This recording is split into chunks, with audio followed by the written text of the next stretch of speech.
Ce qui me touche, c'est que justement à travers une œuvre aussi puissante, eh bien certains arrivent à le voir à travers leur prisme. Alors vous me direz que c'est normal, mais ils n'arrivent pas à faire la part des choses entre leur petit monde, leur petite vision très étriquée et la grandeur. Quand on est petit, on est petit. Hein. Quand on est laid intérieurement, on est laid intérieurement, il n'y a rien à faire. Juste à titre d'info, je rappelle que cette sculpture de Cordier, elle a été réalisée dans un contexte colonial, donc qui s'appelle en art l'orientalisme, alors que le même peuple qui était colonisé a elle-même pratiqué la traite humaine, d'accord. Donc quand on vient sur une plateforme, sous une vidéo et qu'on vient commenter, rentrer dans des rivalités, alors que chacun devrait balayer devant sa porte, je pense que c'est malvenu. Il y a juste à apprécier l'œuvre et à se dire qu'à travers la laideur justement de ce contexte colonial, peu importe comment on peut l'appeler, eh bien, on a tous, voilà, on peut tous ressentir justement, apprécier la beauté même à travers la laideur de certains faits historiques. On peut apprécier,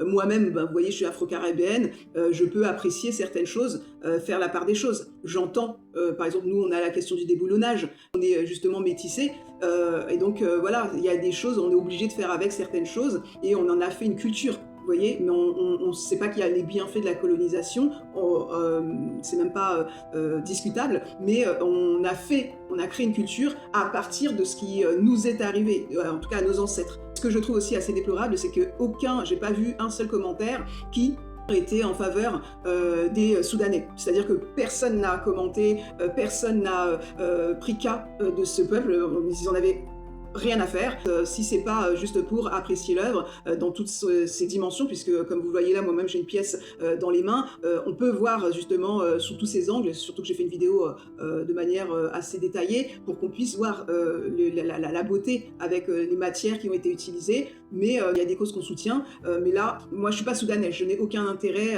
à soutenir, d'ailleurs je vous invite à visionner ce film que moi j'avais vu au musée du Quai Branly, un musée très discutable, mais où là aussi j'essaye de faire la part des choses. Et j'ai vu ce film soudanais il y a un peu plus de 5 ans qui s'appelle Tu mourras quand tu auras 20 ans. Ne vous fiez pas au titre, c'est un film que je recommande vraiment si vous voulez aller plus loin, vraiment je vous le recommande, c'est un film soudanais. Donc comment vous vivez ce décalage entre la beauté de quelque chose, d'un objet, d'une œuvre, d'un film, et le décalage avec justement quelqu'un qui justement trouve à y mettre de la toxicité, même par rapport au beau. Ciao ciao, à bientôt.